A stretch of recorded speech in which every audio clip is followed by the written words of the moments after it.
Abra a tua Bíblia em Lucas capítulo 19, verso 10, ou aí acompanha no seu aplicativo, pois o texto diz assim, nós vamos falar juntos então, tá bom? Pois o Filho do Homem veio buscar e salvar o que estava perdido, amém. Senhor Jesus, obrigado por essa atmosfera do teu amor aqui, Jesus. Eu te peço para que o Senhor use a minha vida de uma maneira sobrenatural. Não há sombra de dúvidas que sem ti nada eu posso fazer, Senhor. Nenhuma habilidade, nenhuma experiência, nenhum tempo de púlpito substitui a manifestação do teu Espírito, Senhor, aquilo que o Senhor tem feito e ainda há de fazer em nosso meio, Senhor. Eu quero ser apenas aquela ferramenta, aquele instrumento, Senhor. Porque essa palavra vem para mim, Senhor. Eu fui tão ministrado ontem à noite e continuo sendo por essa mensagem, Senhor. Fala conosco, eu te peço. E que nada venha atrapalhar a ministração. E que essa semente caia numa terra fértil e produtiva, gerando arrependimento, transformação, evangelismo, propagação do teu evangelho. Em nome de Jesus. Amém. Igreja linda, se essa mensagem tem um tema, o tema é, abre aspas, o escândalo chamado Jesus. Essa é a grande verdade do Evangelho. Embora a palavra escândalo traz um ar difícil e às vezes até pejorativo, mas quando você vai mergulhar no Evangelho e ver o que Jesus fez, você interpreta e entende que de fato para a época foi um escândalo. Jesus, em sua vida ministerial, sua própria vida como homem e a sua vida ministerial, ele foi uma figura que desafiou profundamente as normas religiosas e a sociedade da época. Até mesmo aqueles que esperavam em Cristo num padrão, numa maneira de um rei desbravador, imperial, isso não aconteceu. Ele veio de uma forma humilde, através da vida de José e Maria, numa manjedoura, quebrando toda uma mentalidade de que seria o Jesus. Uma das grandes dificuldades da igreja contemporânea está sendo criar um Cristo que não existe. É criar um Cristo para suprir o que eu quero. Esse não é o Cristo verdadeiro. O Cristo verdadeiro, ele vem para nos trazer, nos levar ao arrependimento e a uma transformação de vida. Só que Jesus, no seu momento ministerial, ele demonstrou um amor radical, pouquíssimo entendido para a época, já não mais vivido pela igreja da época. Ele abrangia esse amor todas as pessoas, o que era diferente da época, que a religião abrangia apenas uma esfera de pessoas. Só que Jesus veio para abranger tudo e a todos, independente da sua condição social, independente do seu pecado, independente da sua reputação. Só que o encontro com esse amor fazia com que as pessoas se desarmassem e olhassem para a sua vida e se arrependessem de tudo que tinha feito. Então eles vinham como estavam, mas eles se transformavam na presença daquele amor radical, daquele amor constrangedor, daquele amor jamais vivido. Jesus, ele se torna um escândalo para a época, porque ele sentava para comer com os pecadores, com os publicanos, com as prostitutas, também com os ricos, com os influentes, com os religiosos. Então, de A a Z, Jesus estava envolvido num propósito fundamental: levar as pessoas ao arrependimento. O texto de abertura que nós lemos, Lucas capítulo 19, verso 10, disse claramente: pois o Filho do Homem veio buscar e salvar o que estava perdido. A métrica de Jesus não era a posição social e se era um pecadinho ou um pecadão. A métrica de Jesus era: as pessoas se perderam, eles estão perdidos. É tanto que em uma das oportunidades ele olha para Jerusalém, ele olha para as pessoas e ele traz uma metáfora. Ele fala: são como ovelhas perdidas sem o seu pastor. Então Jesus veio para ser uma referência de amor, uma referência, não mais a religião, não mais a liturgia, não mais o sacrifício externo, era o prato principal ali daquela questão, mas de fato o próprio Cristo.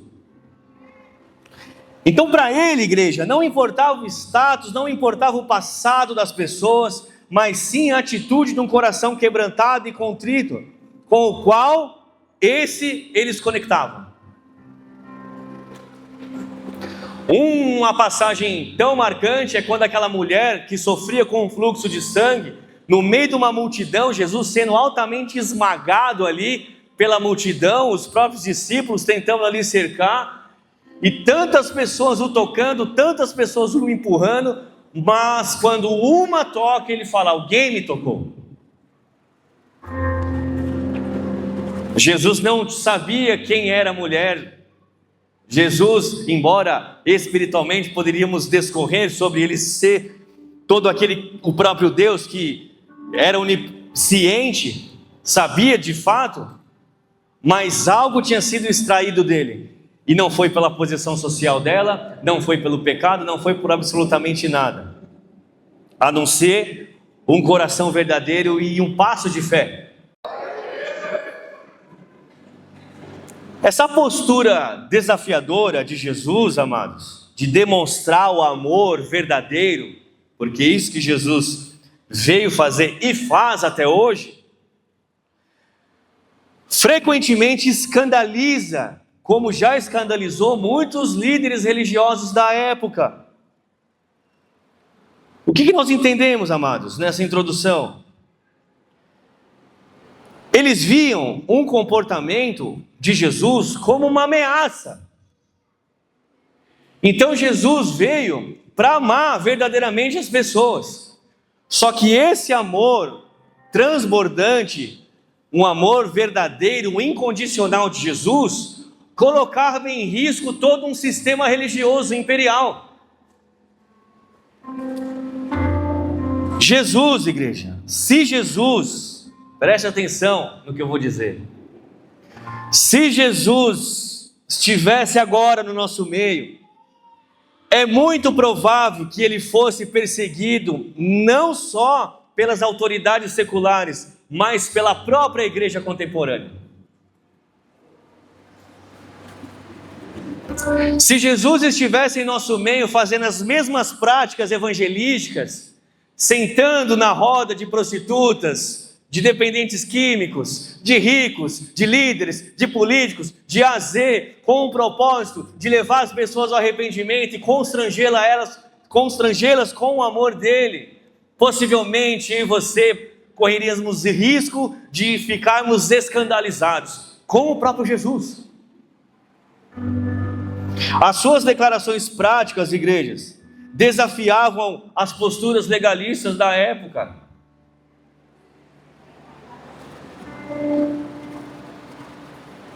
Jesus, igreja, o Jesus que amava sem deixar de confrontar o pecado, porque essa linha de pregação também não diz respeito a um comportamento solto e deturpado, mas Jesus desarmava as pessoas com um olhar de amor. Um texto tão clássico que eu e você conhecemos é quando uma mulher adúltera é trazida à praça para ser apedrejada publicamente, e a lei dizia isso, e eles estavam corretos a aplicar a lei dizia isso, só que eles estavam cumprindo a lei incompleta, porque o que essa mulher fez, ela fez com alguém.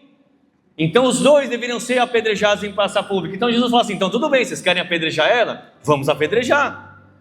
Então atire a primeira pedra quem nunca pecou.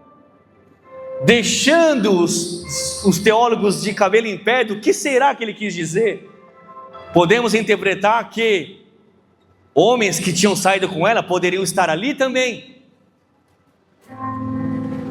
Esse era o paradigma que Jesus veio quebrar. Porque na época a religião ela era estabelecida para alguns, a punição era para alguns e não para outros.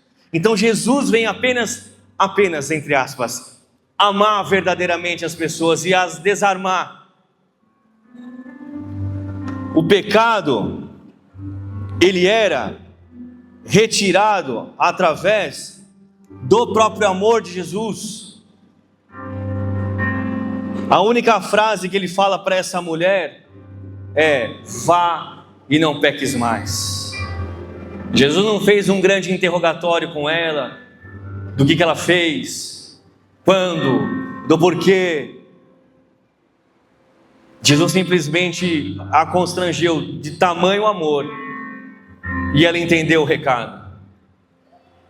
Vocês estão aqui comigo? Qual é então a real missão de Jesus, igreja? Jesus veio buscar e salvar o perdido. O evangelho ele é tão simples e a gente complica tanto. A missão dele na terra estava centrada em resgatar pessoas, resgatar os perdidos. Quem? Os espiritualmente quebrados, os marginalizados, aqueles que tinham se corrompido com recursos, os esquecidos, todos eles que de alguma maneira se perderam, incluindo até aqueles que nunca tinham se encontrado. Por isso que Lucas, verso 19, 10, que é o nosso texto base aqui, pois o Filho do Homem veio buscar e salvar o que estava perdido. Só que a resposta que Jesus tinha da sociedade e da própria igreja da época, dentro desse contexto de Lucas 19, 10, é a seguinte: muitos murmuravam porque ele se hospedou com um homem pecador. Esse contexto aqui de Lucas 19, 10 é quando Jesus vai tomar um cafezinho. Será que era cafezinho? Alguma coisa, ele foi um lanchinho, um chazinho na casa de Zaqueu. Esse é o contexto desse verso que nós falamos. Zaqueu, um homem odiado, perseguido. Também ele deu motivos para isso. Só que o amor de Jesus, igreja, desarma todo mundo. Quando você se abre pelo verdadeiro amor, para quem ele é. Nesse encontro, Zaqueu, em um ato verdadeiro, uma verdadeira conversão, ele decidiu restituir 4 vezes mais a tudo que ele tinha roubado de impostos. E foi além disso, ele ainda dividiu a metade dos bens que sobrou com os pobres. Jesus não pediu isso. Jesus nem apontou o erro dele. Jesus apenas sentou com ele e constrangeu ele com o amor. Jesus não deu esse recado: então agora, para você entrar no reino dos céus, você vai precisar fazer isso, aquilo, dar 7 voltas aqui, levantar a espada do Thundercats. Quem era da época do Thundercats? Você levanta a mão aí. Meu Deus do céu, viu, cara? Eu era apaixonado pelo Thundercats. Era da hora. Você não precisa fazer nada disso. Chega a ser até estranho. Só que a hora que você passa pelo amor da cruz, você quer fazer tudo e mais um pouco. Ele não pede nada, mas ele oferece a passagem pela cruz, o amor. E a hora que você passa por esse amor, ele continua não pedindo nada, mas você quer dar tudo. Dízimos e ofertas é isso. Ele não pede nada, cara. É só uma oportunidade que você tem durante um culto. E quando você passa pelo amor de Jesus, você simplesmente quer ser o participante desse evangelho verdadeiro, que senta numa roda, com objetividade, com propósito, para levar o amor de Jesus e buscar os perdidos. Amém? Independente da posição monetária deles, independente se eles estão jogados numa rua, num beco, numa esquina, ou eles estão sentados numa reunião discutindo um negócio de milhões. Você é um homem de Deus, é uma mulher de Deus que está ali para mostrar o caráter de Cristo e constranger as pessoas com o amor dele. Essa é a função da igreja. A real missão de Jesus se estende à missão da igreja. A igreja é chamada a ser a extensão do amor de Jesus na terra. Vamos repetir 20 vezes isso, estou brincando, uma vez só. Repete comigo. A igreja é chamada a ser a extensão do amor de Jesus nessa terra. É só sobre isso, igreja. Nada mais. O louvor é por isso, o batismo é por isso, a estrutura, o que a gente faz, os departamentos, a escala, o horário, a reunião que a galera vem, os diáconos que se reúnem, toda a mobilidade que tem estrutural, operacional, sistemática, não é para servir ao império, igreja, é para resplandecer o amor de Jesus. Mateus capítulo 28, verso 19, diz assim: Portanto, vão e faz o quê? E façam discípulos de todas as nações.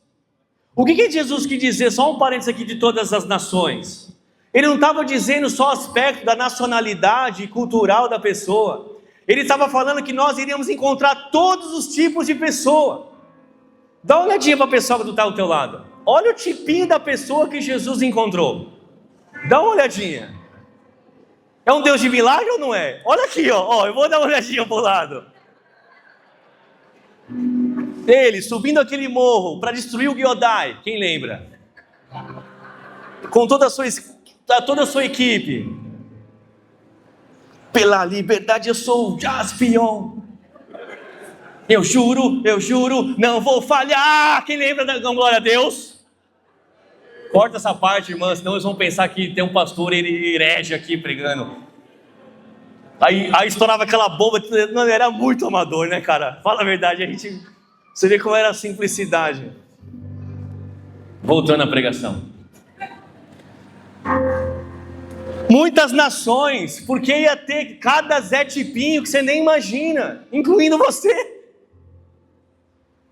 E aí ele fala: batizando-os, dê glória a Deus pelo batismo de hoje, em nome do Pai, do Filho e do Espírito Santo. Olha a sequência do amor de Jesus: ensinando a obedecer a tudo o que eu ensinei. Olha essa frase de impacto: ensinando a eles a obedecer a tudo o que eu já te ensinei. O que a gente entende? Se ele me ensinou, agora eu tenho esse amor. Então eu vou viver esse amor, ensinando, vivendo o amor de Jesus, sendo o Cristo, sendo essa extensão desse amor.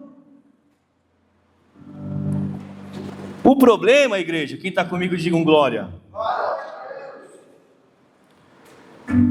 é que nós temos visto projetos, até mesmo pregações, de um falso culto ao eu. E é claro, isso já foi deixado em alerta por Paulo, nosso apóstolo, em 2 Timóteo capítulo 4, verso 3, que diz assim: presta atenção nesse versículo e associa aos tempos, finais dos tempos que nós estamos vivendo. 2 Timóteo capítulo 4, verso 3, o texto diz assim: pois virá o tempo em que não suportarão a sã doutrina. Qual sã doutrina? A doutrina do amor de Jesus. Não suportarão a sã doutrina. Antes, quem estiver acompanhando aí, rodearão mestres para dizerem o que agradam aos seus ouvidos. E não está aí assim? Verso 3, põe o verso 4, por favor. Eles recusarão a dar ouvidos à verdade, voltando-se para os mitos.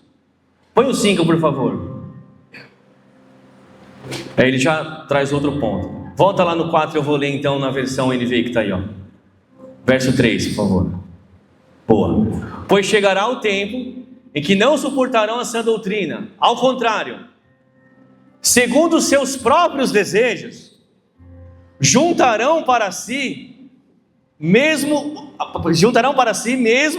mestres que lhes digam o que os seus ouvidos, coçando, desejam ouvir. Tipo ouvido coçando, sabe aquela fofoquinha que você queria escutar? Não é sobre isso. Mas sabe aquela coisa assim, é o que eu quero escutar no meu coração. Cuidado, porque chegará tempo, e na minha concepção, já chegou. Nós já estamos vivendo esse tempo. Em resumo, o que Paulo está falando para Timóteo? Um jovem pregador: Timóteo, o negócio é o seguinte: vai chegar um tempo que as pessoas vão cansar do evangelho, que é simples, é amar uns aos outros, é perdoar, é levar as pessoas ao arrependimento, é transformação de vida, arrependimento e transformação. Elas vão cansar disso, elas vão querer coisas para si mesmo, é o que está no texto, segundo os seus próprios desejos. Olha o que Paulo está falando para Timóteo. Vocês estão comigo ou não? Paulo está falando para Timóteo o seguinte: aí sabe o que vai acontecer com essas pessoas? Eles vão juntar mestres, para que esses mestres falam aquilo que eles mesmos querem escutar, o que o ouvido coça. Eu queria escutar que eu vou ser próspero e que eu vou tocar numa porta, ela vai se abrir. Eu queria escutar isso. Então vamos pegar um mestre que vai pregar sobre isso, vamos pegar alguém que vai falar sobre isso. 2 Timóteo 4:3. Só que aí o verso 5, pula para o 5, meus guerreiros aí, diz assim, ó: você, porém, seja moderado em tudo, suporte o sofrimento, faça a obra de um evangelista, cumpra plenamente o seu, que é pregar sobre o amor de Jesus e levar as pessoas ao arrependimento, ponto final. Aleluia!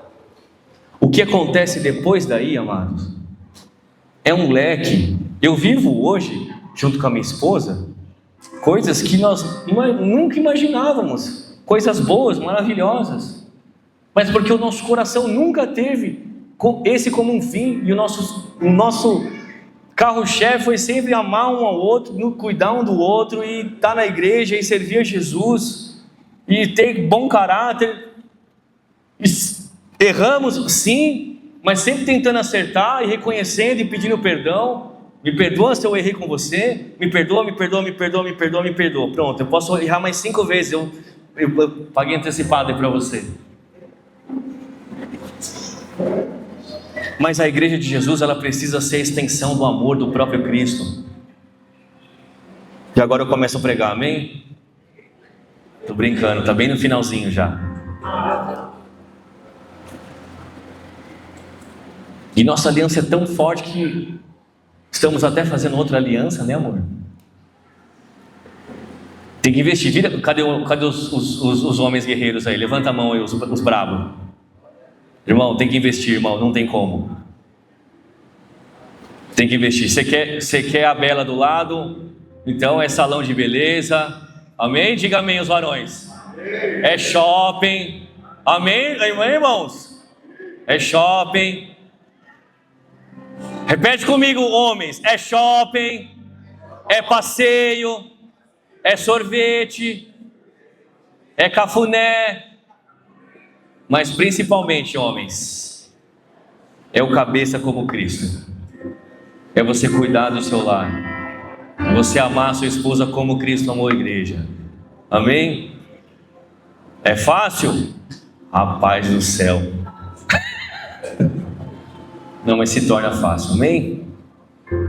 Agora eu começo a pregar, de brincadeirinha, está no final, diga. Alguns pontos do comportamento de Jesus que escandalizaria a igreja moderna hoje. E eu vou citar algum deles e você guarda no seu coração. Mas esse tópico tem uma barra de que esse é o comportamento que eu e você devemos ter como igreja de Jesus, amém? Você presta bastante atenção agora até o final? Marcos capítulo 2, verso 15 diz assim: Jesus foi jantar na casa de Levi. E a continuidade depois do texto diz assim: muitos publicanos e pecadores estavam à mesa com ele. Publicanos e pecadores. O que acontece nesse ponto? Jesus estava com os rejeitados e pecadores. Jesus estava com eles. Ele compactuava do pecado? Jamais. Mas ele os amava e levava ao constrangimento até gerar um arrependimento. Posição de tal que não queria isso, está tudo certo, ele é livre. Você não quer, jovem rico? Não quero. Então está tudo certo, você é livre para isso. Eu continuo pregando, eu continuo amando, eu continuo nos servindo. O valor de uma pessoa, igreja, não está em sua reputação, mas na sua transformação potencial. Quando você olha para uma pessoa, não olha para o pecado dela, mas olha para quem ela pode se tornar em Cristo Jesus. De repente você vê alguém muito doido, aí você vê, nossa, que cara, se ele tem força para isso, ele só precisa ser canalizado, cara, no verdadeiro sentido que é o Evangelho de Jesus, e você é essa peça que ajuda nisso, amém? Outro ponto que você precisa tomar cuidado, sendo a igreja verdadeira de Jesus, cuidado com o evangelho da hipocrisia. Jesus pegou firme para aqueles que estavam nessa tentativa de engano. Mateus capítulo 23, verso 27 diz assim: vocês são como um sepulcro caiado, por fora bonito, mas por dentro cheio de ossos e impureza. E para quem que Jesus fala isso? Para quem já estava no mecanismo do engano. Jesus ama todos, sim, Ele vai dar oportunidade para todos. O desejo dele é que ninguém se perca, amém? Só que para aqueles que já estão determinados a um sistema anticristo, esses Jesus pega firme. Como dizia lá na Vila Prado, onde eu morava, no bairro do Limão, com esses aqui Jesus é poucas ideias. O valor de uma pessoa, sim, ele é considerado em Cristo Jesus. Só que essa pessoa não pode buscar um poder, buscar uma aparência. Jesus busca a autenticidade, amém? Você pode errar, nós seremos pecadores porque erraremos tentando acertar, mas Jesus sempre vai buscar a autenticidade. Eu erro, igreja, como marido, como pai, como pastor, mas sempre vai ser buscando acertar, buscando fazer o melhor.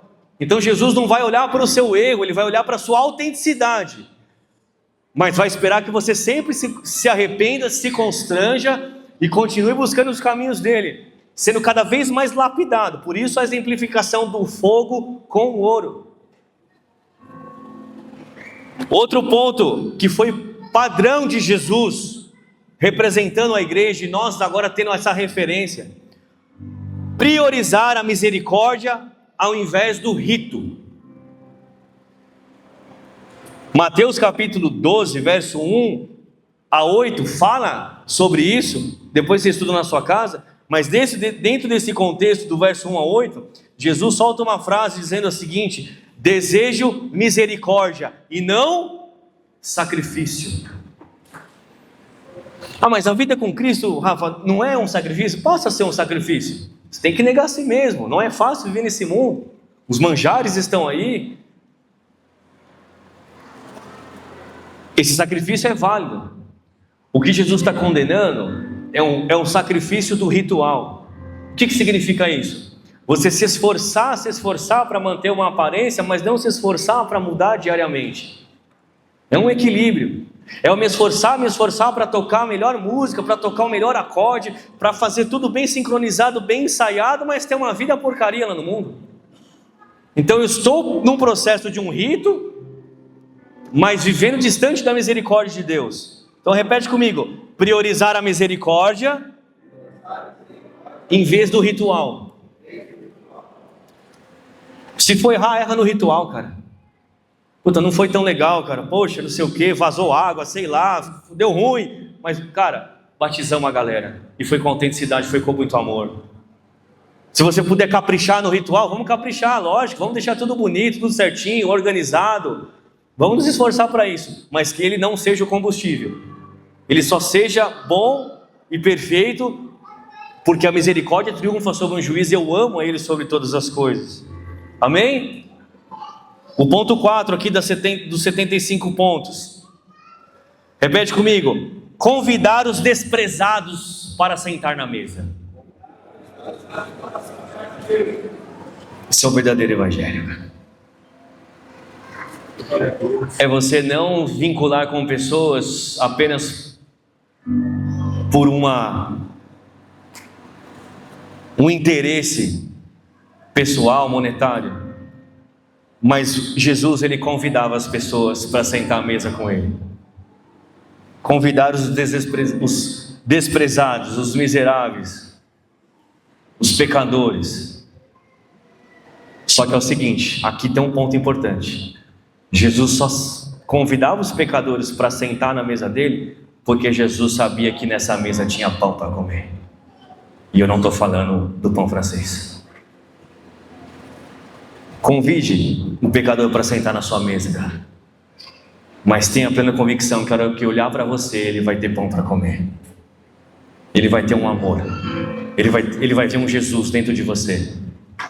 Vocês estão comigo ou não?